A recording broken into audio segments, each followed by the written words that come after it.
Hello, this is John Metz, Unit 7. We're going to talk about a homeland security threat that happened the past 5 years that was related to civil rights.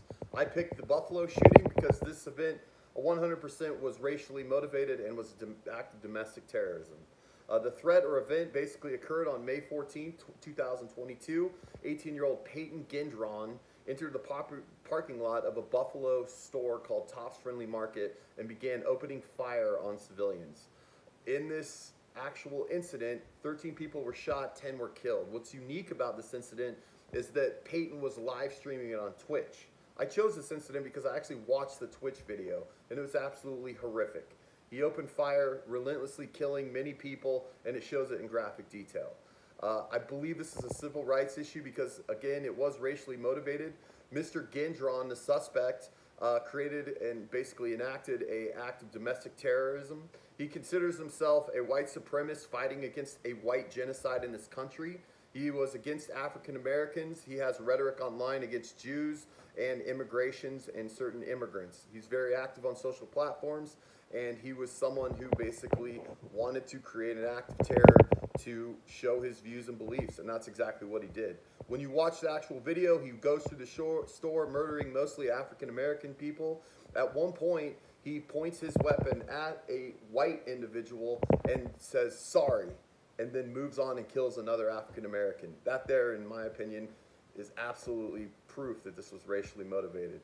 Our response as a country, was it effective? Why or why not? Well, obviously, a federal plan was enacted afterwards to stabilize the incident, investigate, and again, politicians with rhetoric saying, we can't have this happen again and again. I don't think it was actually effective at all. I think we basically are reactive with these public shootings and we're not proactive.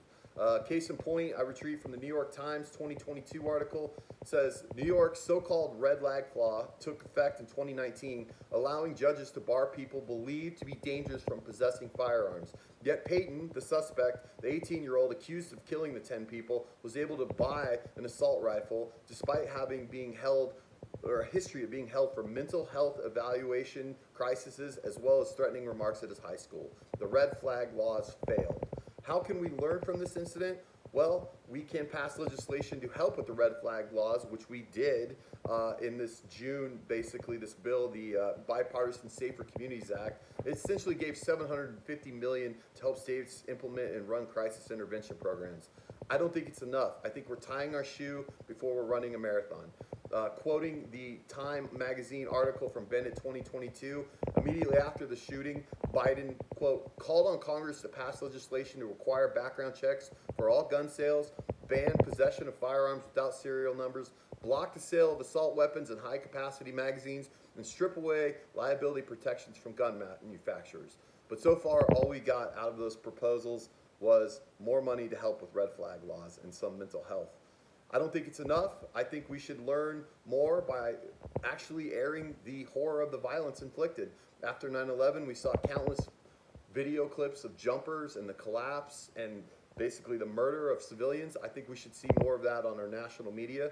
I think in desperate times, they call for desperate measures, and unfortunately these shootings are starting to blend, whether racially motivated or not, whether civil rights oriented or not, and we should all be aware of the actual horror that's coming out of them. Again, thank you for watching this. My site, we're excited. We're B. Bennett's Buffalo shooting adds pressure on Joe Biden, push for gun control. That was from Time magazine, May 16, 2022. And the New York Times, Buffalo shooting suspect lied to evade a state red flag law.